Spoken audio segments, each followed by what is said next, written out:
Assalamualaikum warahmatullahi wabarakatuh. Waalaikumsalam warahmatullahi wabarakatuh. Bismillahirrahmanirrahim. Alhamdulillahi rabbil alamin. Wassalatu wassalamu ala ashrafil anbiya'i wal mursalin, Sayyidina wa maulana Muhammadin wa ala alihi wa ashabihil mujahidin at-tahirin, amma ba'du. Saudara-saudara kaum muslimin rahimakumullah. Pada pertemuan kali ini kita akan membicarakan riwayat Nabi Adam alaihi salam. Nabi Adam diciptakan oleh Allah dari tanah dan merupakan manusia pertama serta bapa dari seluruh umat manusia. Pada saat Allah hendak menciptakan Nabi Adam, Allah berkata kepada malaikat, "Inni ja'ilun fil ardi khalifah." Aku akan menjadikan seorang khalifah di permukaan bumi. Malaikat dengan nada sedikit protes berkata, "Ataj'alu fiha may yufsidu fiha wa yasfiku ad-dima wa nahnu nusabbihu bihamdik wa nuqaddisu lak." Tuhan, apa perlunya engkau ciptakan seorang khalifah di permukaan bumi? Kelak kalau mereka berkembang biak, kerjanya hanya akan melakukan kerusakan, menumpahkan darah, saling bermusuhan satu sama lain. Sedangkan kami, kata malaikat, sudah cukup bertasbih memuji kebesaranmu. Allah kemudian menjawab, "Inni a'lamu ma la ta'lamun." Aku lebih tahu tentang apa yang kalian semua tidak mengetahuinya. Setelah diciptakan Nabi Adam daripada tanah, ditiupkan roh, maka Allah kemudian mengajarkan kepada Nabi Adam berbagai macam ilmu pengetahuan. Wa 'allama Adam al-asma'a kullaha. Kemudian Allah mengajarkan Nabi Adam nama-nama segala sesuatu. Nama merupakan simbol daripada ilmu pengetahuan. Nabi Adam akan dijadikan khalifah di permukaan bumi. Maka dibekali oleh Allah Subhanahu wa taala al-asma'a kullaha, nama-nama segala sesuatu. Yang dimaksud di sini ialah al-ulumal katsirah, ilmu pengetahuan yang banyak. Malaikat pada mulanya protes. Kami kan sudah cukup bertasbih Tuhan. Kami kan sudah cukup memujimu. Untuk apa lagi membuat manusia sebagai khalifah di permukaan bumi? Seolah-olah malaikat tidak setuju. Allah yang maha tahu rahasia segala sesuatu memberikan vonis, aku lebih tahu tentang apa yang kalian semua tidak tahu. Oleh karena Nabi Adam dipersiapkan untuk menjadi seorang khalifah di permukaan bumi, maka dibekali oleh Allah dengan ilmu pengetahuan. Begitu Nabi Adam dan begitu kita. Karena bukan cuma Nabi Adam, kita pun oleh Allah dijadikan sebagai khalifah-khalifah di permukaan bumi ini. Yang nilai kekhalifahan kita bergantung kepada kondisi kita masing-masing. Ada orang yang menjadi khalifah level internasional, menjadi pemimpin dunia Islam. Ada orang menjadi khalifah level nasional saja. Ada khalifah tingkat kota saja, ada khalifah tingkat kecamatan, ada khalifah tingkat RW, RT, sekurang-kurangnya khalifah untuk tingkat rumah tangga masing-masing. Nah, tanpa membekali diri dengan ilmu pengetahuan, jangan berharap kita akan bisa melaksanakan tugas sebagai khalifah di permukaan bumi ini. Apapun saja, Nabi mengajarkan man aradad dunya fa'alaihi bil ilmi wa man aradal akhirata fa'alaihi bil ilmi wa man aradahuma fa'alaihi bil ilmi.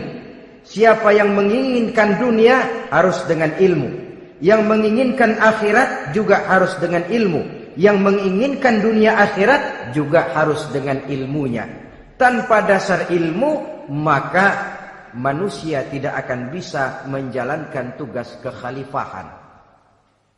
Setelah diajarkan Adam nama segala sesuatu, dikonfrontir, dihadapkan dengan malaikat. Hei malaikat, kalau tadi kamu bilang buat apa perlunya menciptakan khalifah? Nih bentuknya Adam. Sekarang hei malaikat, coba kamu sebutkan nama segala sesuatu ini yang ada di sini ini. Malaikat berkata, subhanaka la ilma lana illa ma 'allamtana. Ya Allah, kami tidak punya ilmu, kami tidak tahu semua itu kecuali apa yang telah Engkau ajarkan kepada kami. Kalau kamu tidak sanggup, Adam, sebutkan nama-nama semua itu. Adam menyebutkannya dengan lancar. Ketika itulah Allah memerintahkan malaikat untuk sujud kepada Nabi Adam alaihi salam. Sujud di sini bukan sujudul ibadah, sebab sujud ibadah kepada yang selain Allah haram.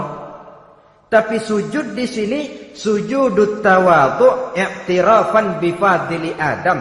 Sujud merendahkan diri sebagai pengakuan terhadap keutamaan dan kelebihan Nabi Adam. Maka orang yang banyak ilmunya lebih utama dari orang yang hanya banyak ibadahnya. Bahkan iblis lebih takut kepada orang alim yang sedang tidur daripada orang goblok yang lagi ibadah.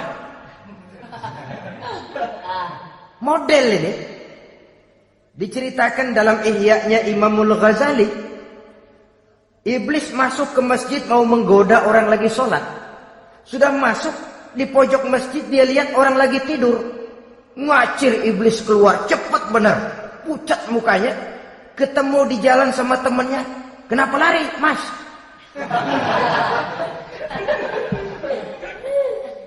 Kata temannya, saya mau goda orang sholat.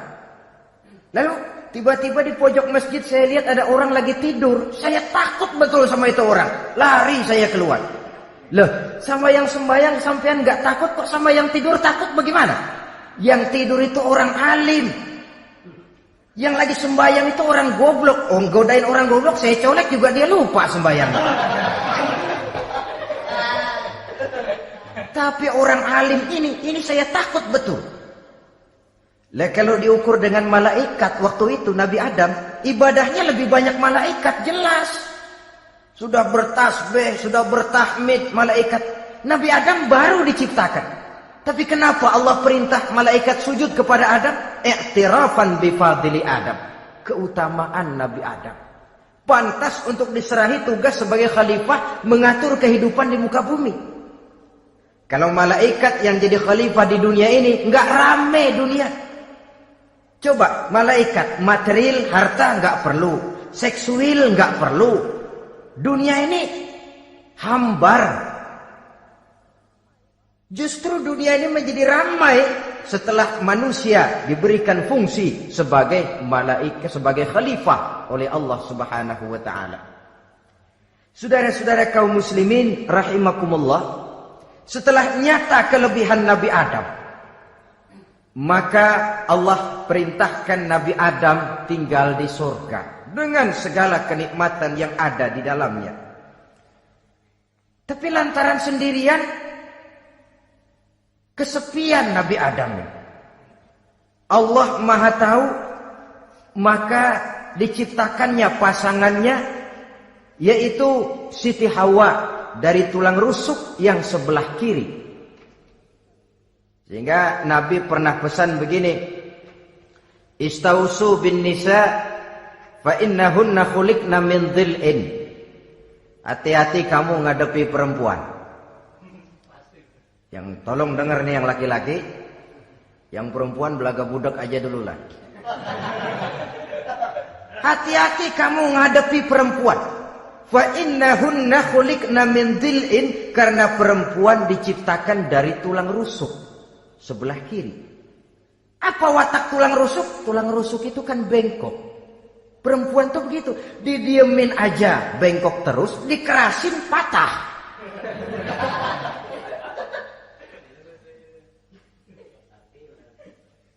Saudara-saudara, di sini kita ambil satu hikmah bahwa ternyata yang bikin hidup terasa enak karena di sekitar kita banyak orang lain.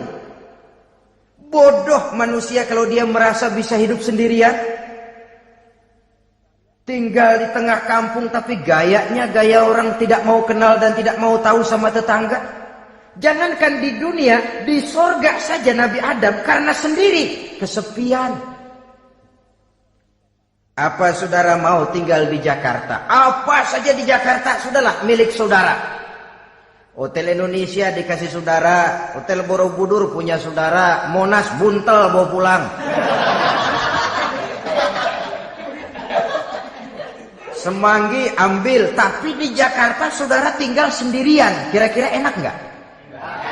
Ternyata yang bikin hidup terasa nikmat karena di sekitar kita banyak orang lain. Begitulah Allah ciptakan Siti Hawa. Setelah diciptakan Siti Hawa, natur manusiawi. Nabi Adam mau main pegang aja. Kata Allah, hai Adam, jangan kau sentuh sebelum kau bayar maharnya. Maharnya apa ya Allah? Maharnya an tusalli ala Muhammadin sallallahu alaihi wasallam. Maharnya kau bersolawat kepada Nabi Muhammad. Manusianya belum lagi diciptakan tapi namanya sudah ada. Nurnya sudah ada. Bahkan dijadikan mas kawin antara Adam dengan Hawa. Karena itu dalam Islam sebenarnya urusan kawin itu bukan yang sulit. Maka jangan dipersulit.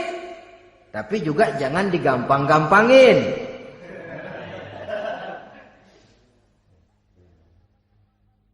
Artinya yang namanya mahar ini, walaupun cuma sebentuk cincin besi kalau orang sangat tidak mampu. Bahkan dengan mengajarkan Fatihah saja sah sudah. Saya terima nikahnya Fulanah binti Fulan, dengan mas kawinnya saya ajarkan dia surah Fatihah. Kalau memang kere betul, tidak punya apapun, sah sudah itu. Agama ini mudah, karena itu jangan dipersulit, tapi juga jangan digampang-gampangin. Setelah itu Allah memerintahkan, ya Adam uskun anta wa zawjukal jannah. Hai Adam, kau dan istrimu tinggallah dalam surga. Wa kula minha ragadan haitsu syi'tuma. Segala makanan yang ada di dalamnya boleh kau makan. Pakaian yang aneka warna boleh kau pakai. Nikmati seluruh fasilitas yang ada di surga ini. Cuma atuk aja Adam. Yang lain boleh dah. Mau ngapa pakai atuk aja jangan. La taqraba hadhihi syajarah. Jangan kamu dekati pohon khuldi itu. Dekat saja jangan. Apalagi sampai metik. Jangan Adam. Saudara, ma'asyiral muslimin, itulah watak manusia. Kalau ada 10 persoalan, yang 9 boleh, yang 1 tidak boleh, yang tidak boleh yang bikin dia penasaran. Gua pengen tahu ngapa kagak boleh sih. Timbul penasaran. Apalagi iblis selalu berusaha. Sebab pada waktu malaikat disuruh sujud, semuanya sujud kepada Adam. Iblis tidak mau sujud. Tuhan tegur, iblis, kenapa kamu tidak mau sujud? Mana mungkin Tuhan, saya akan dibikin dari api, kata iblis. Adam dari tanah, unsur api lebih mulia dari unsur tanah. Masa saya harus tunduk kepada Nabi Adam? Gengsi dong. Adam kan anak kemarin sore, baru dibikin. Masa saya harus tunduk kepada orang yang macam itu? Ini kan perintah aku iblis. Kalau kau tidak mau tunduk, keluar dari sorga ini. Terusir iblis dari sorga karena kesombongannya tidak mau sujud kepada Adam. Nah, logika, kalau udah di sorga aja sombong diusir, apalagi yang masih tinggal di pinggir kali sombong.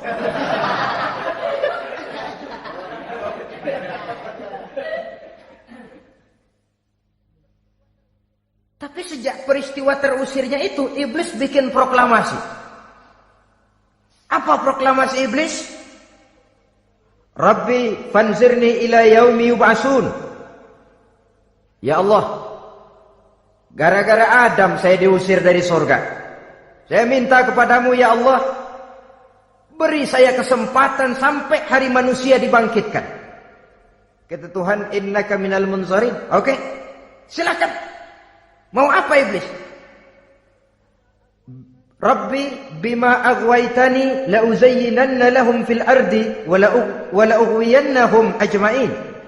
Ya Tuhan, disebabkan engkau telah menyesatkan aku, akan aku hiasi mereka manusia dengan kejahatan yang ada di muka bumi ini, dan aku akan sesatkan mereka semua.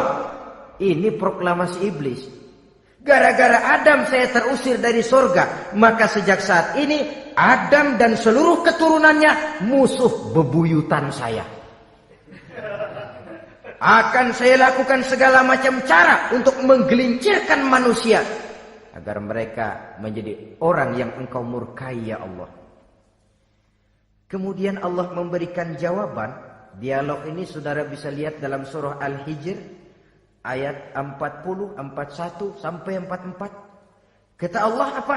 Inna ibadi laisa laka alaihim sultanun illa man ittaba'aka minal ghawin.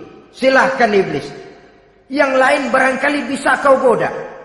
Kecuali hamba-hambaku yang benar-benar hambaku, engkau tidak akan punya daya mempertipu mereka. Engkau tidak akan punya kemampuan menggelincirkan mereka. Kecuali kalau memang mereka sudah mau ikut pengaruhmu. Sepanjang mereka benar-benar menjadi hambaku, kata Allah, hamba Allah yang sebenarnya, mereka di luar kekuasaanmu iblis. Tapi kalau mereka sudah turun menjadi hamba harta, hamba dunia, hamba pangkat, budak jabatan, mereka itu yang bisa kau gelincirkan. Selama mereka masih tetap sebagai hambaku, kata Allah, mereka di luar jangkauan kekuatan dan kekuasaanmu iblis. Nah, sejak saat itu kan iblis selalu nyari jalan, nyari lantaran bagaimana Adam nih supaya dia tergelincir. Gara-gara dia saya diusir dari surga. Nguping terus iblis. Sampai akhirnya dia dapat berita tentang dilarangnya Nabi Adam mendekati pohon khuldi itu. Satu hari dengan muka sedih, ya iblis itu the best actor, aktor ulung dia. Dengan roman muka sedih, dia datang kepada Nabi Adam dan Siti Hawa. Kata Nabi Adam, iblis, ente kok tampangnya demek amat sih?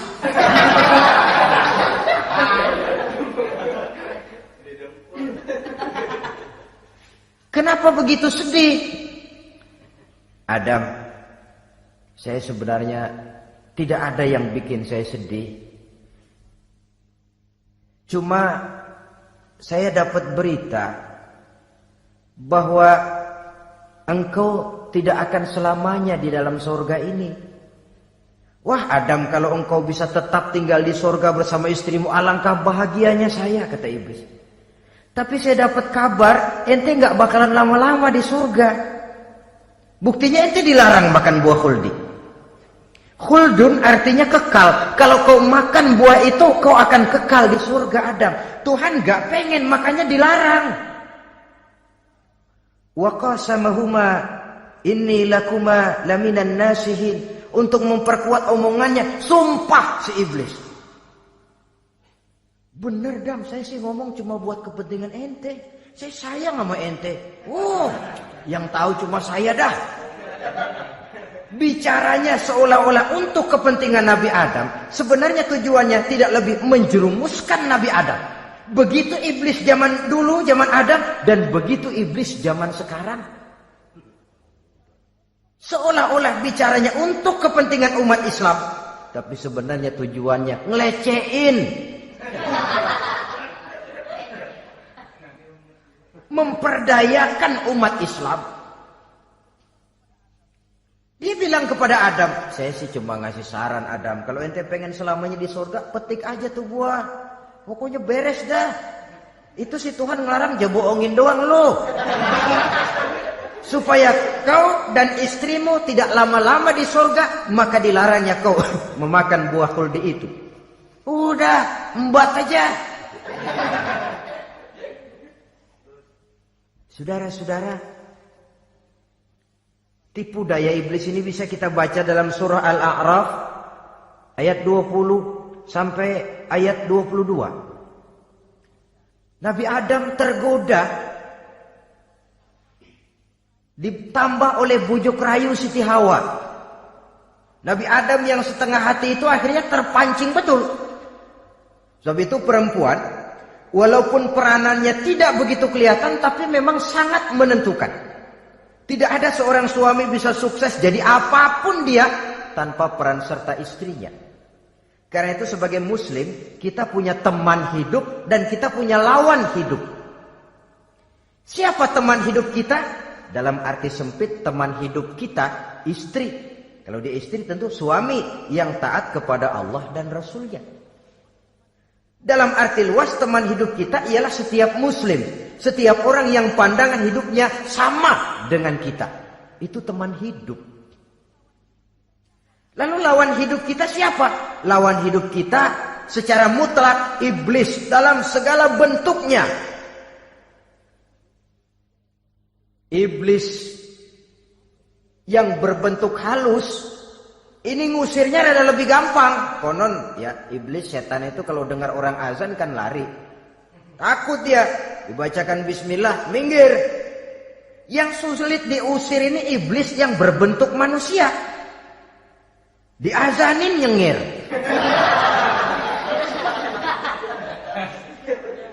Gawat ini. Saudara-saudara, ini musuh dalam artian mutlak. Sedangkan musuh dalam artian ideologis, setiap orang yang pandangan hidupnya tidak sama dengan kita. Bahasa langsungnya, setiap orang di luar Islam secara ideologis, ya. Adapun secara manusiawi, kita tetap toleransi, saling menghormati, setuju dalam perbedaan pendapat, kembali kepada prinsip lakum dinukum. Kewajiban saling menghormati sesama manusia, tapi secara ideologis tidak ada kompromi. Begitulah Nabi Adam tergoda. Dan begitulah iblis selalu menggoda keturunan-keturunan Nabi Adam sampai kepada kita sekarang ini. Tiap kali kita hendak melakukan berbagai kebaikan, iblis ini mulai bisik kasa, kusuk, kesek. Saudara tadi dari rumah mau berangkat niat dengerin ceramah macam ini. Apa dikira iblis enggak? Wah, gatal iblis. Kata iblis, alah jangan bertingkah lah dengerin ceramah. Ceramah mah urusan 70 ke atas. Ente masih muda. Berjuang kita. Jihad, bismillah. Tidak, saya mau dengar ceramah. Berangkat kita ke tempat ini. Sampai di sini apa dikira iblis diam? Enggak. Dia bisikin lagi. Iya, lo hadir ke sono dah. Cuma nyampe sono lo ngomong aja ngomong dah. Ustadz mah jangan didengerin, ngomong aja udah. Perang lagi jihad, saya nggak mau ngomong, mau dengerin betul-betul. Kata iblis, iya lo dengerin dah, jangan ngomong, cuman pules.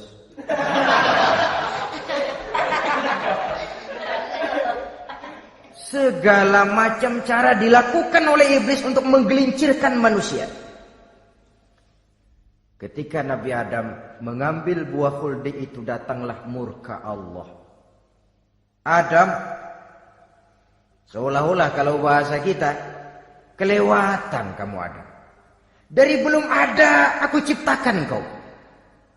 Barangkali kau merasa kesepian, aku ciptakan Hawa. Aku tinggikan derajatmu dari malaikat sampai malaikat sujud kepadamu. Aku perintahkan kau tinggal di surga dengan seluruh fasilitas yang ada di dalamnya. Cuma satu yang aku minta, jangan dekati pohon khuldi, engkau tidak sanggup Adam. Keluar dari surga ini. Terusir Nabi Adam dan Siti Hawa dari surga. Turun ke dunia ini. Turun terpisah lagi. Ya Allah. Orang itu kalau biasa susah, ketemu susah sih menglalap namanya. Makanannya, tapi biasa seneng ketemu susah. Ini yang kalau tidak kuat mental.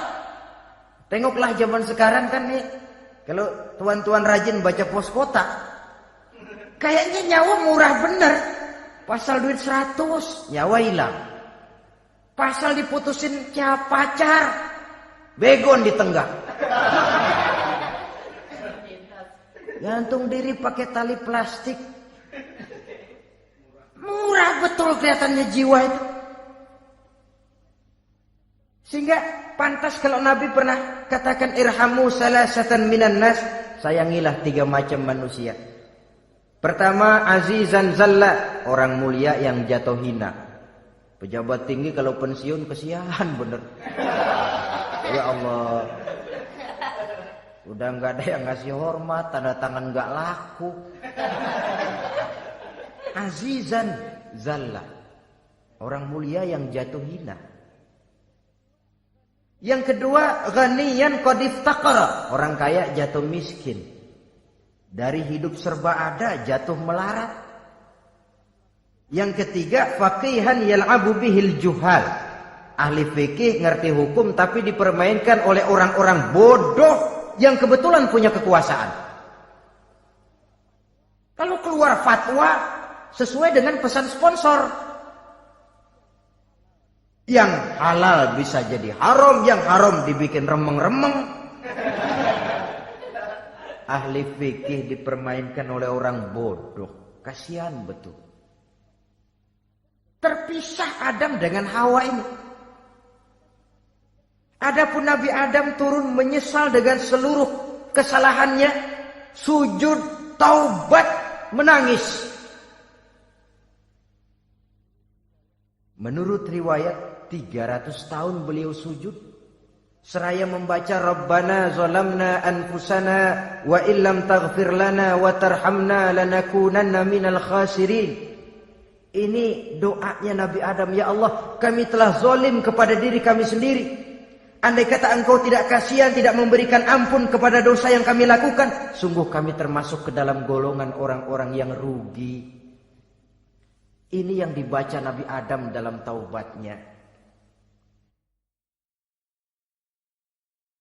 Di akhir taubatnya, Nabi Adam munajat kepada Allah, ya Allah, dengan kebesaran Muhammad ampunilah dosa saya. Allah tegur, kaifa araftahu ya Adam walam akhluqhu. Dari mana kau bisa tahu nama Muhammad Adam padahal aku ciptakan saja belum manusianya. Kata Nabi Adam, pertama, ketika engkau ciptakan saya, engkau tiupkan ruh ke dalam jasad saya, terbuka mata saya memandang ke bawah arasmu. Di sana nampak dengan jelas tertulis di kaki arasmu, la ilaha illallah Muhammadur Rasulullah. Taulah saya bahwa Muhammad ini orang yang paling dekat dengan engkau ya Allah, sampai namanya bergandengan dengan namamu di kaki arasmu. Yang kedua, ketika saya hendak menyentuh Hawa, kau juga yang mengatakan jangan kau bayar maharnya sebelum kau bersolawat kepada beliau. Saudara hadirin yang saya hormati, Nabi Adam diterima taubatnya oleh Allah. Kemudian dipertemukan kembali dengan Siti Hawa setelah sekian lama berpisah.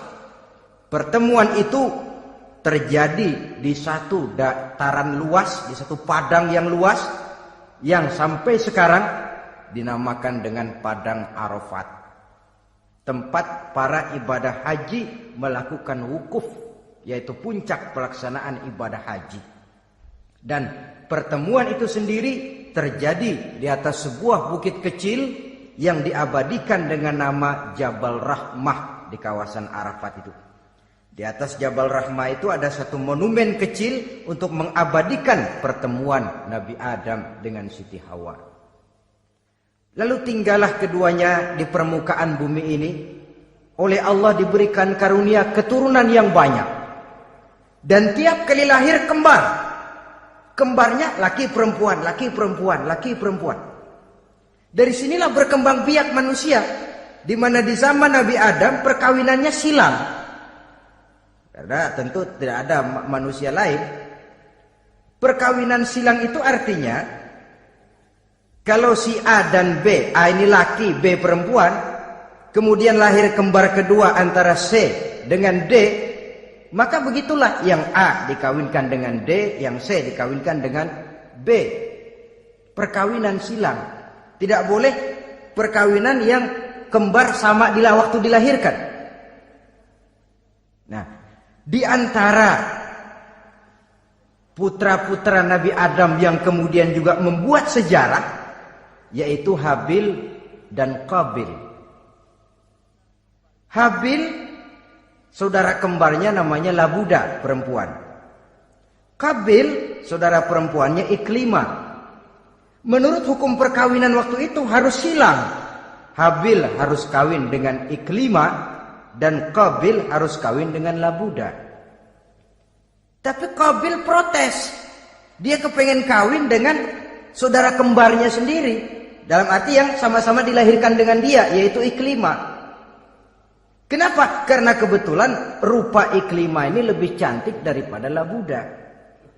Protes kepada ayahandanya Nabi Adam. Abah, saya tidak terima, saya harus kawin dengan Iklimah. Tidak Qabil, kamu harus kawin dengan Labuda. Gak mau. Kenapa dengan Labuda? Kurang kece.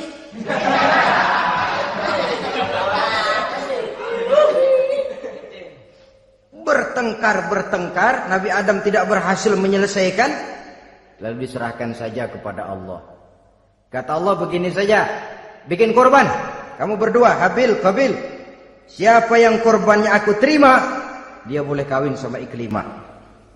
Ternyata korban yang diterima adalah korbannya Habil. Jadilah Habil kawin dengan Iklimah. Tapi Qabil tidak puas. Dendam kesumatnya timbul, iblis ngilikin. Kresek. Akhirnya dibunuh saudaranya Habil ini. Inilah sejarah pembunuhan pertama dalam kehidupan manusia. Qabil membunuh Habil. Habis dibunuh bingung. Bagaimana naruhnya ini mayat? Allah lalu memberikan petunjuk. Dalam Al-Maidah ayat 31 itu dijelaskan.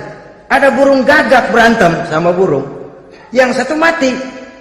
Nah, oleh yang masih hidup, tanah ini dicakar-cakar sama kakinya dan sama paruhnya. Sehingga berbentuk lubang, bangkai saudaranya itu dimasukin ke lubang itu lalu diuruk lagi pakai tanah. Oleh cakar kakinya dan paruhnya itu. Sehingga Qabil, cara ini bisa. Itulah sejarah penguburan pertama dalam perkembangan manusia.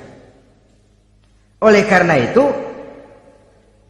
Nabi memberikan penjelasan, man sanna sunnatan hasanatan falahu ajruha wa ajru man amila biha wa fi riwayatin wa ajru man tabi'aha.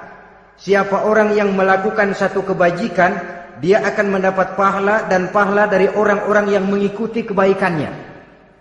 Misalnya saudara membentuk pengajian. Ramai pengajian saudara. 1000 orang yang datang ngaji, 1000 orang saudara dapat pahala. Sponsor kebaikan.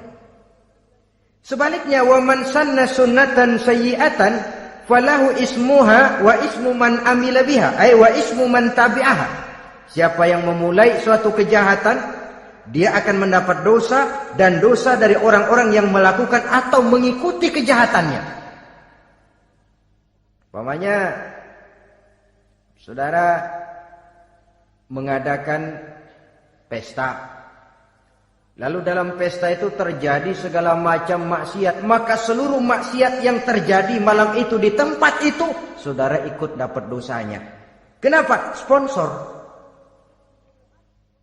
Tiap kali ada pembunuhan, Qabil dapat andil dosa. Kenapa? Sponsor. Tapi kalau 2 orang muslim, ini masalahnya Habil nggak ngelawan kan, dibunuh. Tapi kalau 2 orang muslim berkelahi, kata Nabi apa? Apabila 2 orang muslim saling berbunuh-bunuhan, maka al-qatil wal maqtul finnar. Baik yang membunuh ataupun yang dibunuh, dua-duanya neraka. Sahabat heran, ya Rasul, kalau yang ngebunuh masuk neraka pantas, tapi ini yang dibunuh kenapa neraka juga? Soalnya sama-sama niat, cuman keduluan aja. Itu kan masalahnya. Andai kata dia nggak terbunuh, dia yang akan membunuh. Niat itu sudah ada. Nah kalau Habil ini dia tidak punya niat membunuh, dia memang dibunuh oleh Qabil. Saudara-saudara kaum muslimin rahimakumullah. Lalu dari situlah berkembang biak keturunan Nabi Adam alaihi salam. Sehingga dengan demikian bisa kita katakan sebagai satu konklusi. Pertama, bahwa manusia adalah makhluk Allah yang menempati kedudukan tertinggi dan berasal dari Nabi Adam sebagai manusia pertama. Dengan malaikat sekalipun manusia sebenarnya lebih tinggi. Kapan? Kalau dia tetap benar-benar sebagai hamba Allah yang membekali diri dengan ilmu pengetahuan. Laqad khalaqnal insana fi ahsani takwim. Kami ciptakan manusia dalam bentuk yang paling baik. Dan ketinggian manusia itu tidak ditentukan oleh bahan-bahan dari mana manusia diciptakan, tapi ditentukan oleh adanya roh yang ditiupkan ke dalam jasadnya dan kemampuan yang ditimbulkan oleh nilai-nilai rohaniah tadi. Kalau secara biologis kita ini semua bahannya sama. Dari saripati mak tanah yang menghasilkan buah yang dimakan oleh mak bapak kita, membentuk hormon, menghasilkan sperma, terjadi kerjasama yang baik antara ibu dan bapak, sehingga kemudian melahirkan kita ke alam dunia ini. Secara biologis bahan kita sama, dan tidak itu yang menentukan ketinggian manusia. Walaupun keturunan juga mempengaruhi, sebab sekarang ada istilah ramai orang bicara bayi tabung. Dan majelis ulama sudah memberikan fatwa kalau spermanya itu berasal dari sang bapak, tidak jadi masalah. Tapi kalau dari orang lain, haram. Yang lebih celaka lagi di negara maju, tidak lewat proses alam rahim.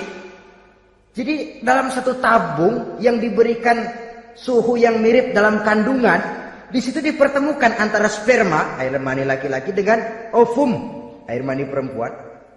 Diberikan suhu yang mirip dalam kandungan, dan itu diharapkan bisa menghasilkan manusia lewat tabung kaca itu.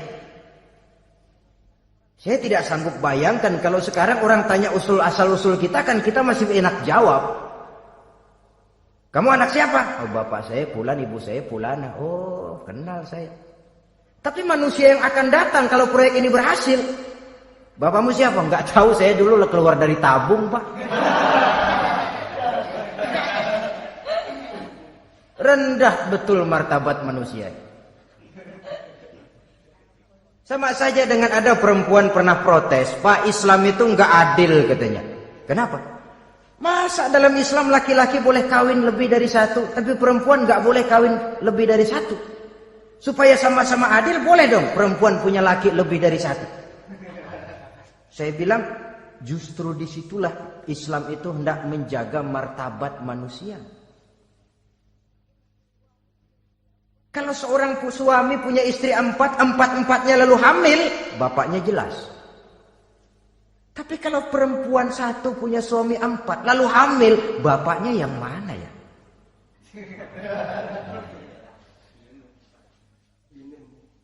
Rendah martabat manusia. Ketika si bayi lahir, ibunya lihat, ini jidatnya kayak si A ini. Sudah, ini anakmu saja nih, jidatnya jidat kamu. Kata, antar dulu jidat saya, tapi kuping B ini nggak mau saya. Terkatung-katung si anak tanpa tahu kemana dia mesti manggil bapak. Ibu daftarin anak ke sekolah, Pak Guru tanya lagi, ini bin siapa, Bu? Bingung lah, udah tulis, Bu, bin rame-rame.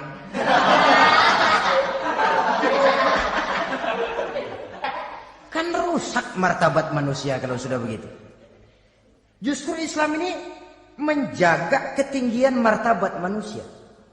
Jadi manusia itu fi ahsani takwim, Kapan? Kalau dia bisa menjaga kehambaannya di hadapan Allah dengan melaksanakan fungsi sebagai khalifah di permukaan bumi. Tapi bila dia sudah tidak lagi menjadi hamba Allah, tidak lagi berfungsi sebagai khalifah, dia sudah masuk summa radadnahu asfala safilin. Kami kembalikan ke tempat yang paling rendah, lebih rendah dari binatang sekalipun. Kalau dia tetap menjaga posisinya lebih tinggi dari malaikat, malaikat saja sujud kepada Nabi Adam, apalagi kepada makhluk-makhluk yang lain manusia ini. Tapi kalau dia tidak pandai, lebih rendah daripada binatang. Inilah uniknya makhluk bernama manusia. Dengan posisinya dia bisa menjadi lebih tinggi dari malaikat, tapi juga dia bisa meluncur lebih rendah daripada binatang. Untuk menjaga itulah diperlukan agama dalam kehidupan kita sekarang ini. Bukan cuma sebagai lipstick, tapi sebagai pedoman, sebagai way of life yang akan mewarnai cara kita berpikir, state of mind, rule of thinking, cara kita memandang kehidupan ini diwarnai oleh nilai-nilai agama. Dengan demikian, maka manusia bukan keturunan kera. So, ada satu teori namanya teori evolusi yang disampaikan buat pertama kali oleh Charles Darwin. Dia mengemukakan teori bahwa perkembangan kehidupan sesungguhnya di dunia ini menunjukkan mata rantai yang utama melalui apa yang dia namakan seleksi alamiah. Mula-mula dari ikan melalui seleksi ke amfibi, dari amfibi ke reptil, dari reptil ke mamalia, dari mamalia ke mamalia kecil, dari mamalia kecil ke primat, dari primat ke monyet, dari monyet menjadi Homo erectus. Ini teori Darwin. Tapi dia tidak jelas-jelas mengatakan bahwa manusia keturunan monyet, hanya seketurunan. Seketurunan kan tidak berarti keturunan. Begini saja. Toyota Kijang sama Toyota Corolla itu seketurunan. Tapi Corolla dengan Kijang kan lain. Cuma seketurunan. Dalam arti sumbernya sama. Makhluk yang tidak tahan seleksi alam oleh udara yang sangat dingin, perkembangan cuaca yang sangat panas, gempa bumi dan sebagainya, seleksi alam dia namakan, hilang, musnah dari peredaran. Seperti ada binatang raksasa itu dinosaurus, sekarang kan cuma tinggal dongeng saja, tinggal nama atau kerangka. Itu oleh seleksi alam dia nggak lulus, hilang. Yang bertahan, yang lulus seleksi alam. Manusia walaupun kecil yang lulus seleksi alam ini. Biar dihantam gempa bumi, angin topan, tetap aja ngejedok.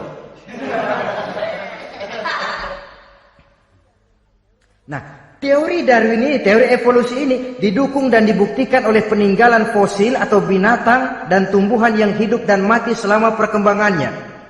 Dari bentuk organik pertama hingga pendahulu terdekat daripada manusia. Tapi ada satu kelemahan dari pokok daripada teori evolusi ini. Pertama, garis perkembangan dari Homo erectus, yakni manusia jalan tegak, semacam gorilawi itu, sampai kepada manusia mutaakhir masih belum menentu. Artinya, okelah, kalau manusia seketurunan dengan kera, batas antara manusia yang wujud sekarang dengan manusia purba itu apa? Yang menjadi penghubung. Monyet tidak mungkin. Ini dianggap mata rantai yang hilang, missing link namanya dalam istilah ilmiahnya. Dan ini masih dicari sampai sekarang. Kalau pendahulu terdekat manusia mutaakhir ini manusia purba, katakan Homo erectus, manusia jalan tegak.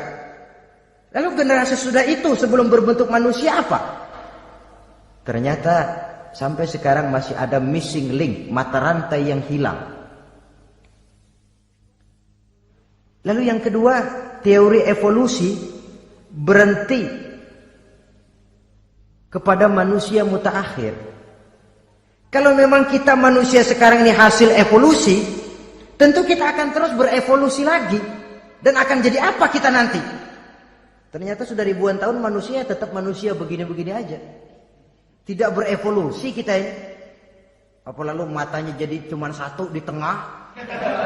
Hasil evolusi? Kan tidak. Tidak berevolusi. Jadi kembali kepada Quran, manusia pertama adalah Nabi Adam. Dan manusia-manusia berikutnya keturunan daripada Nabi Adam. Dan bukan hasil evolusi daripada monyet. Juga tidak akan berevolusi kemana-mana. Kalau demikian benarkah teori evolusi? Untuk mengatakan mutlak benar bukan wewenang kita. Untuk mengatakan salah total juga kebenaran ilmu adalah relatif sebagai relatifnya daya pikir manusia. Di samping dia harus membuktikan kebenarannya, maka kebenaran ilmiah adalah kebenaran yang relatif dan temporer. Contoh kecil saja. Dulu orang berteori bahwa bagian yang terkecil dari suatu benda namanya molekul, kan begitu? Molekul ini nggak bisa dibagi-bagi. Bagian yang paling kecil dari suatu benda namanya molekul. Ilmu terus berkembang. Ternyata molekul sebenarnya terdiri daripada atom. Atom itulah bagian terkecil dari suatu benda yang nggak bisa dibagi-bagi lagi. Nah, berubah sudah teori pertama. Tidak jadi molekul sekarang, atom.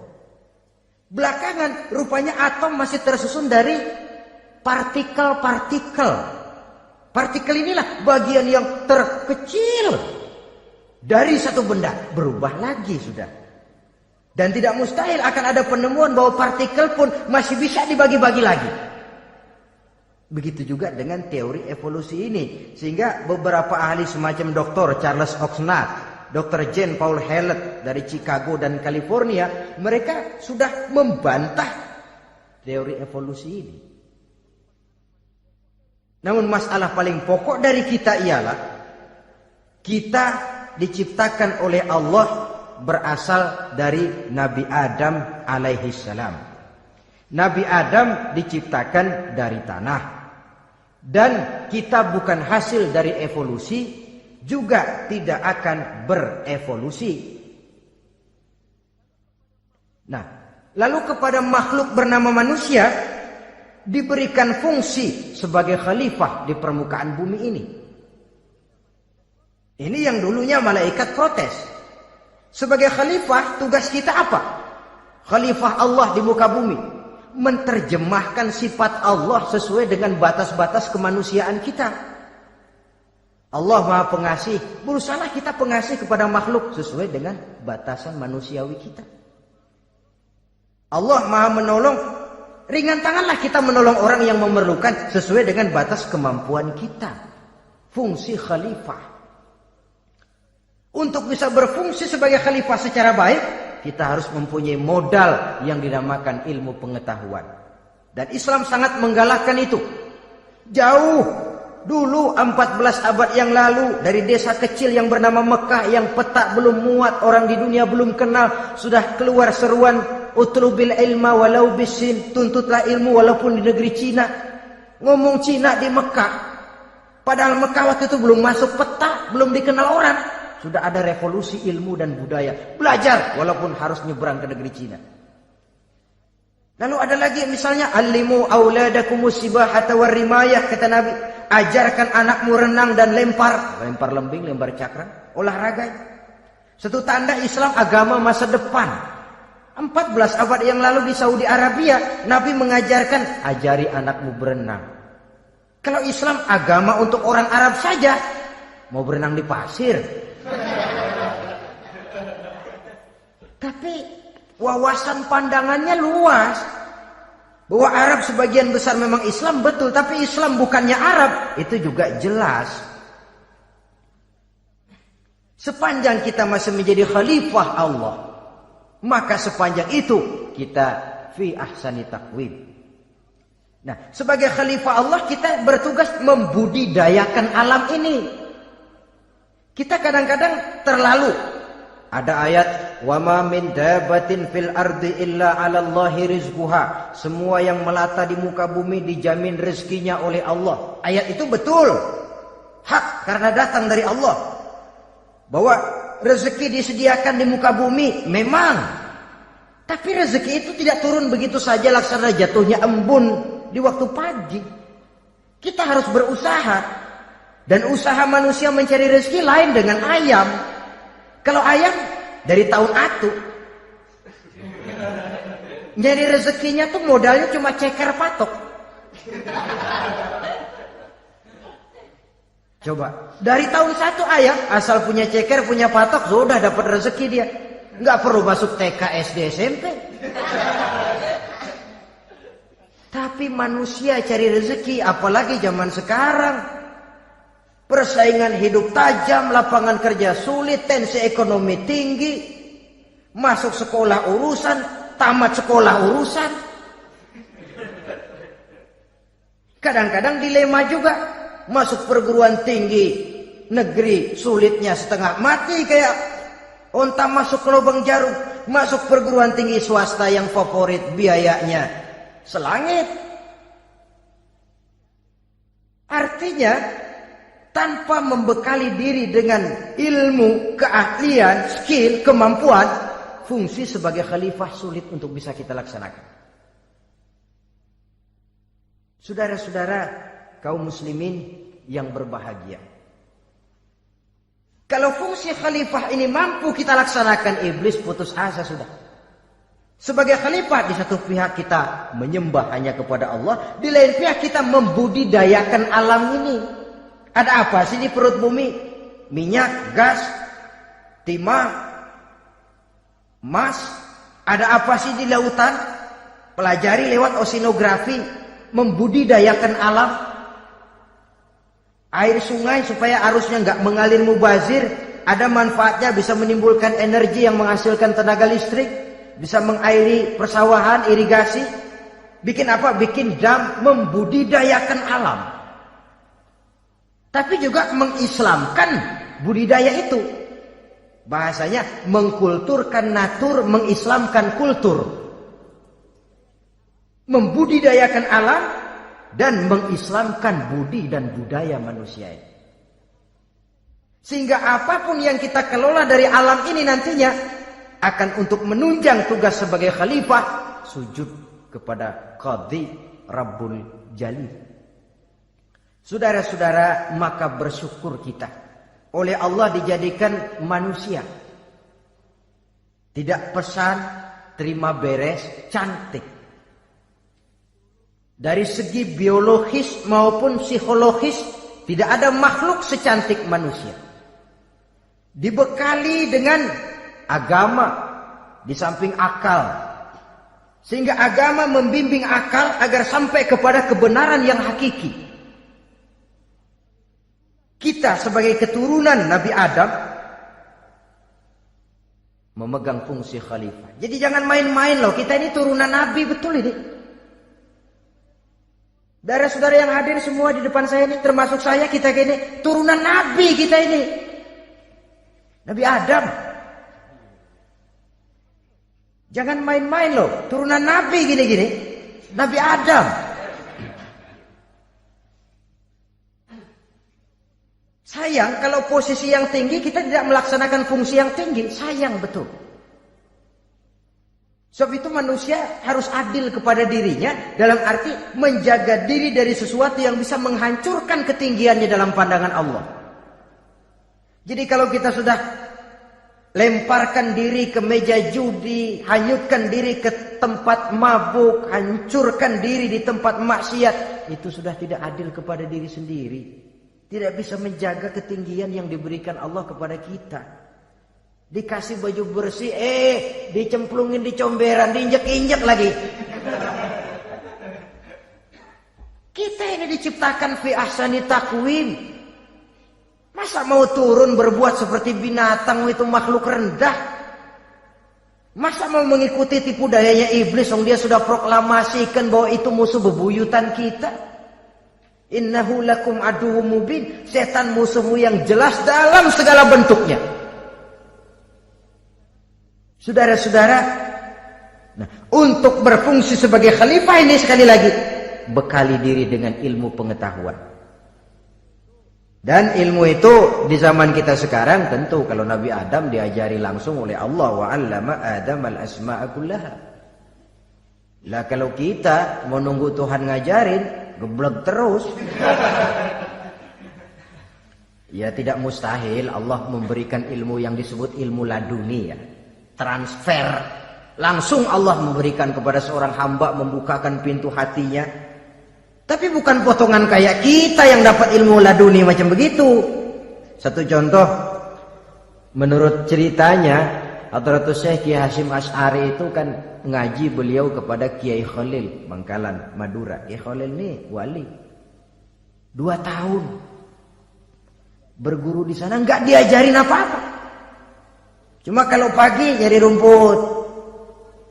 Tiap hari 2 tahun akhirnya Hadratus Syekh bilang, Kiai, saya kapan diajari? Sudah Hasyim, kau pulang saja. Insya Allah kau alim. Itu aja pulang jadi orang alim. Dia di samping terus beliau belajar ke Mekah. Kita harus melalui proses belajar. Ini untuk menunjang tugas kekhalifahan kita.